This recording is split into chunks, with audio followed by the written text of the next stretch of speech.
Paixão, meu amado, bem-vindo de volta à nossa escola bíblica. Nós estamos falando sobre o livro de Josué, que trata da conquista da terra de Canaã. Então, pega a sua Bíblia, pega o seu caderno de estudos, ora o Senhor, pede a Ele discernimento, entendimento, conhecimento, sabedoria, pede a Ele proteção, para que nós possamos desvendar dos seus mistérios.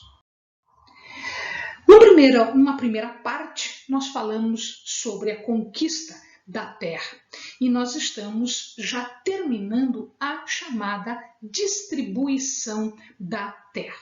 E dentre a distribuição da terra, nós já estudamos a terra restante, as terras que ficaram a leste do Jordão para as 3 tribos, as terras que foram destinadas a Judá, as terras que foram destinadas a Josué e as terras destinadas às demais tribos. E neste vídeo de hoje nós vamos falar sobre cidades especiais, que são as cidades de refúgio e as cidades dos levitas. Por cidade de refúgio, nós entendemos aquela cidade que deveria ser o destino de um homicida que não teve a intenção de matar. Por que ele vai se esconder ou por que ele vai passar a viver numa cidade de refúgio? Para se proteger do que nós chamamos de vingador de sangue. Se nós lembramos do Pentateuco, nós vamos observar que existem regras diferentes para tipos diferentes de homicídio. Existe um homicídio que é chamado homicídio intencional, ou seja, alguém mata uma pessoa porque quer esta pessoa morta, ou seja, ela queria matar.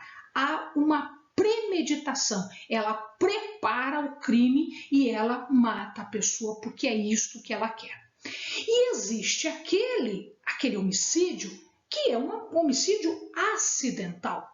A pessoa não queria matar ninguém, mas eventualmente acontece de matar. Por exemplo, ela está lá cortando lenha e o machado escapa do cabo e acaba atingindo alguém e matando alguém. Foi um homicídio sem intenção, foi um acidente. Mas existe o vingador de sangue, tanto para um quanto para outro. Não interessa se o homicídio foi intencional ou sem intenção, foi por querer ou não foi por acidente. O vingador de sangue é aquele parente que vai vingar a morte do seu conhecido, seu parente, o parente mais próximo. Tá? Então, existia este tipo de ação. Entretanto, olha só, para que o sangue não ficasse sendo derramado na terra, o que acontece é o estabelecimento de cidades que são refúgios. Então, aquela pessoa que matou sem intenção, aquela pessoa que matou por acidente, sem querer, ela deverá buscar uma proteção. Ela vai até uma cidade, se apresenta para o sacerdote, explica a situação e ele acaba, então, vivendo lá até que o sacerdote morra. Por que isso? Porque no homicídio intencional há uma pena de morte. Quem matou porque quis matar premeditadamente, porque armou a morte de alguém, tanto a sociedade pode punir com a morte, pode condená-lo à morte, como o vingador de sangue teria todo o direito de matá-lo. Quando acontece um homicídio acidental, sem intenção, não há punição por morte. Então, tem que se resguardar a pessoa que matou por acidente de uma eventual ação do vingador de sangue. Então, fazia-se uma compensação, porque a pessoa morta tinha que ser vingada, ou tinha que ser compensada, sim. Então, substituía-se a morte daquele homicida acidental por uma morte de uma outra pessoa. Quem era esta pessoa? Era o sacerdote. O sacerdote representava a nação em relação a quê? A culpa e ao sacrifício, porque era ele que fazia a expiação, era ele que fazia os sacrifícios, as ofertas.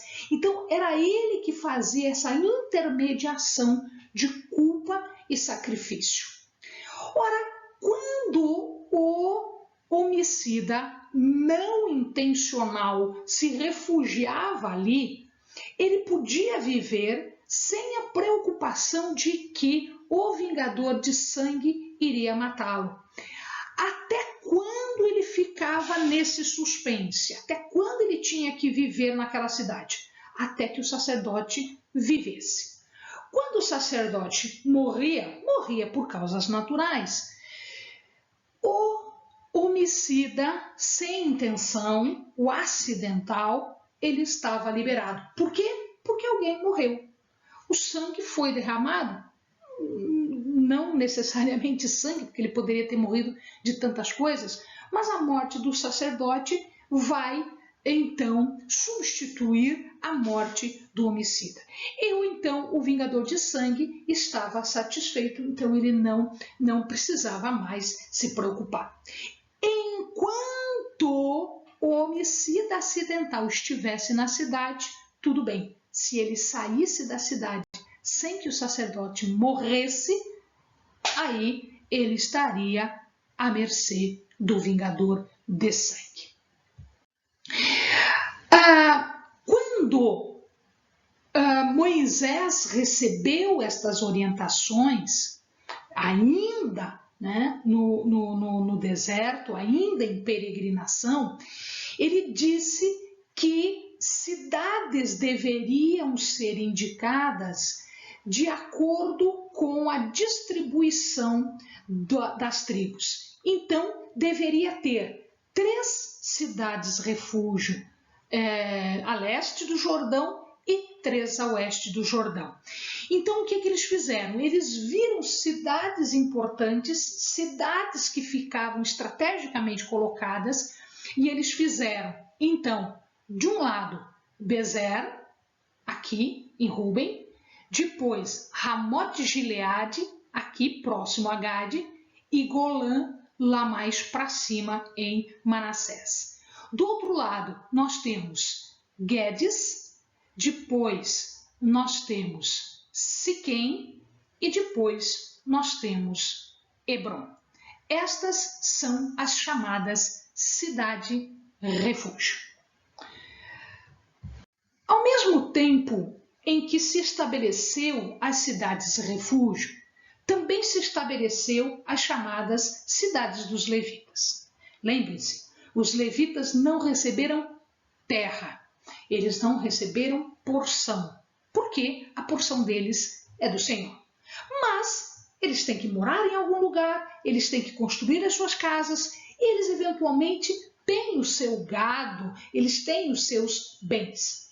Então, Moisés, instruído por Deus, disse que, ao se estabelecer na terra, deveriam ser divididas cidades especificamente para que os levitas estivessem morando lá.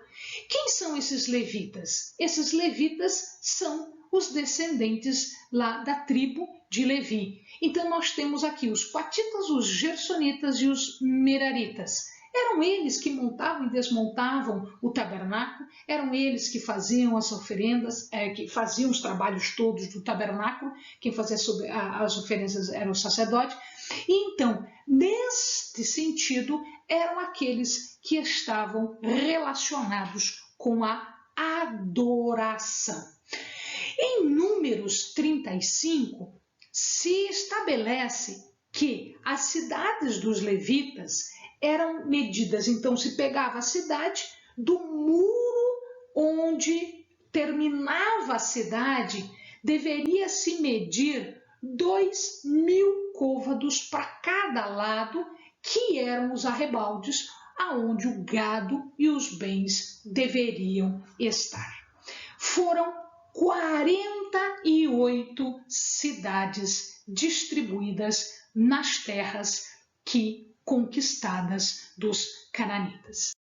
Então vejamos lá, nós temos todos esses pontinhos verdes, são as cidades dos levitas que nós temos certeza onde é que ficavam. E os pontinhos brancos são as cidades dos levitas que nós achamos que ficava ali, ou seja, a gente não tem certeza da localização geográfica. Então nós temos aqui, né, na tribo de Manassés, na tribo de Gade, então aqui tem uma, aqui tem duas, mais uma aqui, mais uma aqui. Lá do outro lado, nós temos aqui em cima, duas aqui, mais esta, mais duas, três, uma do ladinho da outra, mais uma aqui, duas aqui, aqui, e assim sucessivamente. Então, todos esses pontinhos brancos, a gente não tem certeza se ficava ali mesmo. E os pontinhos verdes, nós temos certeza de onde ficavam as cidades dos levitas. Então, aqui e aqui. Foram 48 cidades onde os levitas, responsáveis pela adoração do Senhor, pelo trabalho junto ao Senhor, né, tinham para que eles pudessem morar, para que eles pudessem ter o seu gado e os seus bens. Amém, amados? Bons estudos!